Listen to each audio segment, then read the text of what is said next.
3年之约，如约而至。当年你给我萧家的耻辱。आज जो सीरीज मैं लाने जा रही हूँ उस सीरीज का नाम सोल लैंड है और जैसा कि आपने BTTH को बहुत पसंद किया था तो ये BTTH से भी अच्छी सीरीज मानी जाती है। सो आई होप आपको ये और भी ज्यादा पसंद आएगी। एपिसोड की शुरुआत में हमें पहाड़ों के ऊपर एक सुंदर सा गांव दिखाया जाता है जिसके अंदर बहुत सारे सुंदर घर और इमारतें बनी हुई हैं। असल में ये एक सेक्ट है जिसका नाम टैंगमैन है। अब फिर हमें इस सेक्ट के बाहर वाले जंगल में एक नौजवान को दिखाते हैं जो कुछ एल्डर्स से बचते हुए भाग रहा था। एल्डर्स उसको पकड़ने की कोशिश कर रहे थे और उस पर अटैक भी कर रहे थे, लेकिन वो नौजवान सभी अटैक से बचता हुआ आगे बढ़ रहा था। और ये बात एल्डर्स को बहुत शॉक करती है क्योंकि वो एल्डर्स इतने शक्तिशाली थे कि उनके अटैक से बचना नामुमकिन सा ही होता था। नौजवान का नाम टैंग शैन है और अब भागते भागते आगे एक खाई आ जाती है और अब टैंग शैन रुक जाता है और यहाँ से हमें ये पता चलता है कि टैंग शैन ने सेक्ट लाइब्रेरी के अंदर घुसकर सीक्रेट टेक्निक सीख ली थी।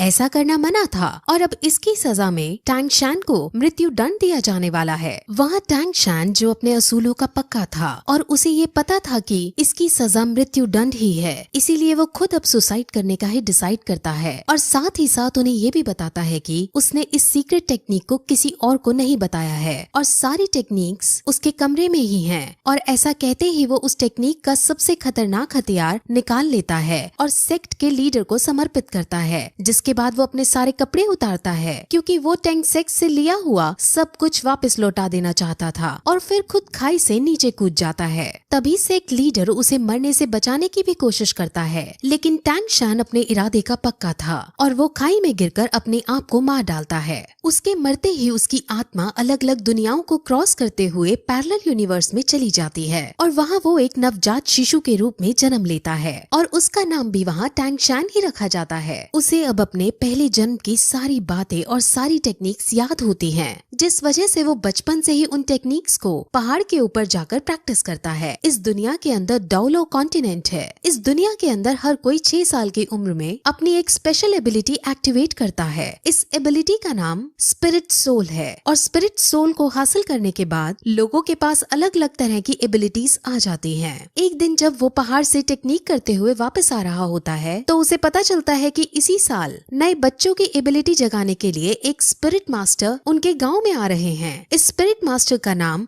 सुयू ताओ है और ये रैंक 26 का स्पिरिट ग्रैंड मास्टर है। असल में यहाँ की कल्टीवेशन 1 से 100 में बनती है और इनमें 1 से 10 के रैंक वाले को ट्रेनी कहते हैं, 10 से 20 वाले को स्पिरिट मास्टर कहते हैं, 21 से 30 वाले को स्पिरिट ग्रैंड मास्टर कहते हैं, 31 से 40 वाले को स्पिरिट एल्डर कहते हैं और ऐसे ही इनकी रैंक के अनुसार ये बनते हैं और इनके बारे में हमें अब आगे पता चलेगा। अब सब बच्चों की एबिलिटीज जगाने के लिए इस गांव का चीफ सारे बच्चों को इकट्ठा करता है। अब गांव के सारे बच्चे एक साथ इकट्ठा होकर एक बिल्डिंग में जाते हैं जहाँ पर स्पिरिट मास्टर एक एक करके उनकी एबिलिटीज को जगाता है। वहाँ पर टैंग शैन भी मौजूद है और वो भी यहाँ अपनी एबिलिटी को अवेकन करने आया होता है। तब उनकी एबिलिटीज को जगाने से पहले सब बच्चों को अपनी शक्ति दिखाता है और अपने अंदर एक भेड़िए जैसी शक्ति बुला लेता है, जिससे सब बच्चे बहुत शॉक होते हैं और एक्साइटेड हो जाते हैं। और अब एक एक करके बच्चे अपनी अपनी स्पिरिट सोल को जगाने के लिए आगे आते हैं। अब जो पहला बच्चा आगे आता है उसकी स्पिरिट सोल एक दारांत यानी सिकल होती है जो कि एक टूल टाइप स्पिरिट सोल है। अब इसे देखकर स्पिरिट मास्टर उनको बताता है कि ये वेपन के लिए तो काम नहीं आ सकती, लेकिन इस टाइप के लोग एग्रीकल्चर यानी फार्मिंग के अंदर बहुत अच्छे होते हैं। अब वो उसकी सोल पावर को चेक करता है। सोल पावर किसी भी स्पिरिट सोल को ट्रेन करने के लिए बहुत जरूरी होती है। अब जब उसकी सोल पावर को चेक करते हैं तो उसकी सोल पावर 0 आती है, जिसका मतलब वो अपनी स्पिरिट सोल को ट्रेन नहीं कर सकता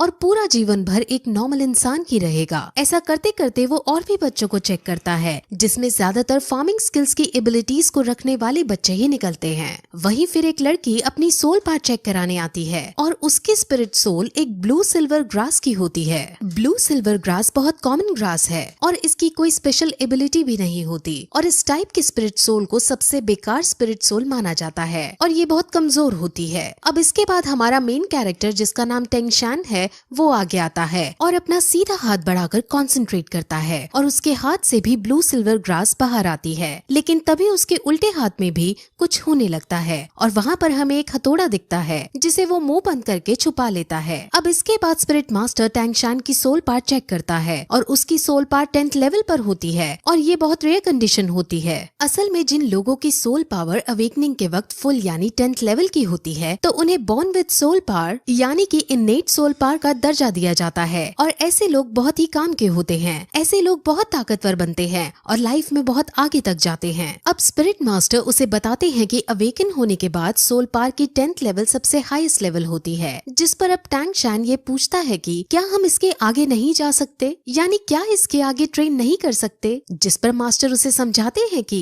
इससे आगे ट्रेन करने के लिए हर 10th लेवल के बाद एक स्पिरिट रिंग हासिल करने की जरूरत होती है। स्पिरिट रिंग हासिल करने के बाद ही हम 10th लेवल से आगे बढ़ सकते हैं। बिना स्पिरिट रिंग के हासिल किए कोई आदमी कितना भी ट्रेन क्यों न हो वो 11th लेवल पर नहीं पहुंच सकता। अब टैंगशान उससे ये पूछता है कि क्या तुम्हारे पास 2 स्पिरिट रिंग है, क्योंकि मास्टर की रैंक 26 है और उसे 10th लेवल और 20th लेवल को पार करने के लिए एक स्पिरिट रिंग की जरूरत पड़ी थी। स्पिरिट रिंग्स यूजर को उनके स्पिरिट सोल के मुताबिक उनको अलग अलग स्पेशल पावर भी देती है। अब ऐसा कहकर वो हॉल से बाहर आ जाते हैं और अब स्पिरिट मास्टर जाने लगते हैं। अब गांव के चीफ और टैंगशान के घर जाते हैं और वहाँ उसके पिता को टैंगशान के पावर्स के बारे में सब कुछ बताते हैं और उसको जीनियस कहकर पुकारते हैं। टैंगशान के पिता का नाम टैंग हाउ है। टैंग हाउ अब अपने बेटे से उसके स्पिरिट सोल के बारे में पूछता है और उसे अपने बेटे से उसके स्पिरिट सोल के बारे में पता चलता है, जो कि ब्लू सिल्वर ग्रास है। अब ये सुनकर उसका पिता शॉक होता है क्योंकि उसे पता था कि उसके बेटे की स्पिरिट सोल तो क्लियर स्काई हैमर होनी चाहिए। इस लाइन से आप कंफ्यूज ना हो, इसके बारे में डिटेल में आगे बताया जाएगा।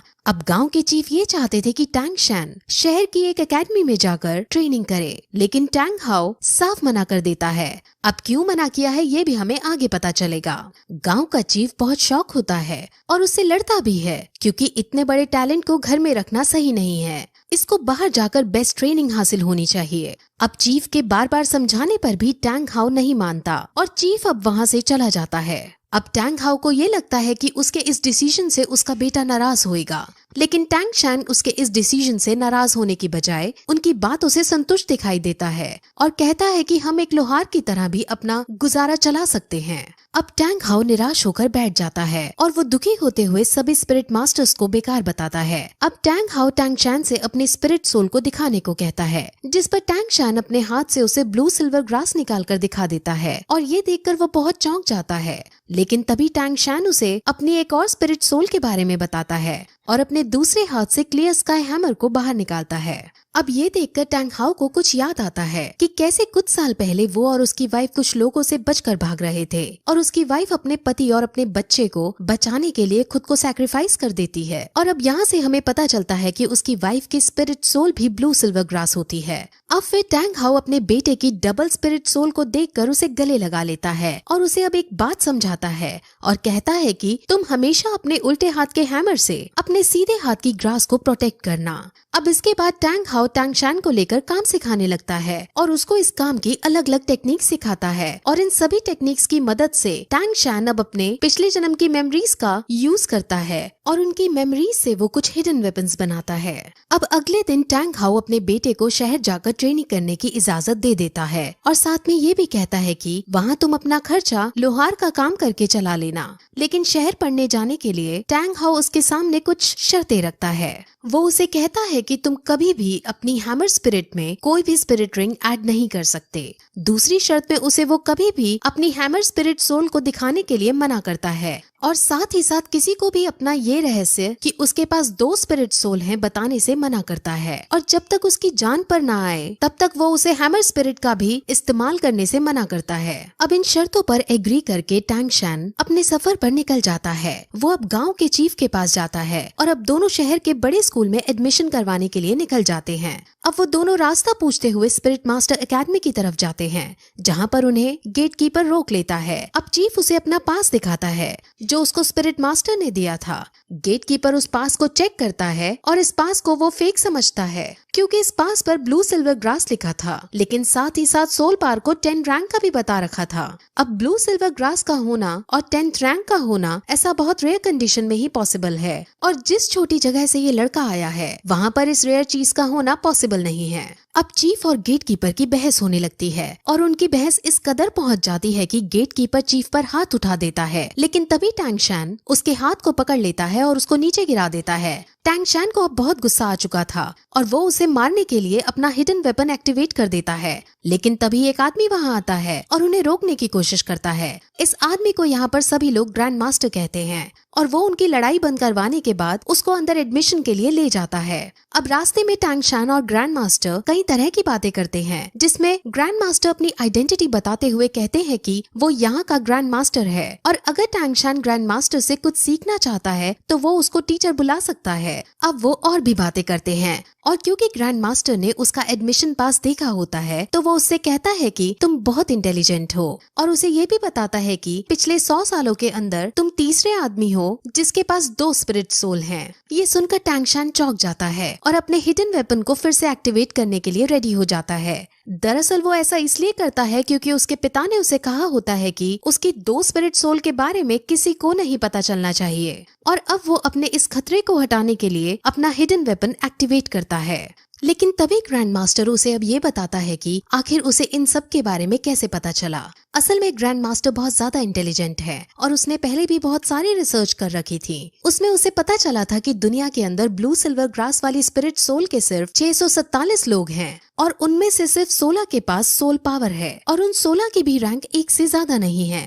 सोल पावर हमेशा स्पिरिट सोल की क्वालिटी के प्रोपोर्शन में रहती है, जिस वजह से ब्लू सिल्वर ग्रास की फुल सोल पावर नहीं हो सकती। इसीलिए ग्रैंड मास्टर श्योर है कि इसके पास 2 स्पिरिट सोल हैं। अब उनकी ये सब बातें सुनकर टैंग शैन समझ जाता है कि ये ग्रैंड मास्टर बहुत समझदार आदमी है और वो तुरंत उसके सामने झुककर उन्हें अपना गुरु बनने के लिए प्रार्थना करता है और अब ग्रैंड मास्टर उसे अपने डिसाइपल के रूप में एक्सेप्ट कर लेते हैं। अब फिर वो दोनों स्कूल के अंदर प्रिंसिपल के पास जाते हैं और प्रिंसिपल उसका एडमिशन पास देखता है। उसे भी थोड़ा अजीब लगता है कि ये ब्लू सिल्वर ग्रास है लेकिन इसकी सोल पावर फुल है, लेकिन साथ में ग्रैंड मास्टर को देख वो उसको एडमिशन दे देता है। ग्रैंड मास्टर हालांकि यहाँ का कोई टीचर नहीं है, लेकिन प्रिंसिपल और बाकी सब ग्रैंड मास्टर की बहुत इज्जत करते हैं और ग्रैंड मास्टर का रुतबा पूरे शहर के अंदर है। अब टैंग शैन को हॉस्टल 7 अलॉट किया जाता है और अब वो अपने हॉस्टल के अंदर जाने लगता है। जैसे ही वो अपने हॉस्टल का गेट खोलता है वैसे ही वहाँ एक बच्चा उस पर अटैक कर देता है। टैंग शैन उस बच्चे से लड़ता है और दोनों के बीच फाइट होने लगती है।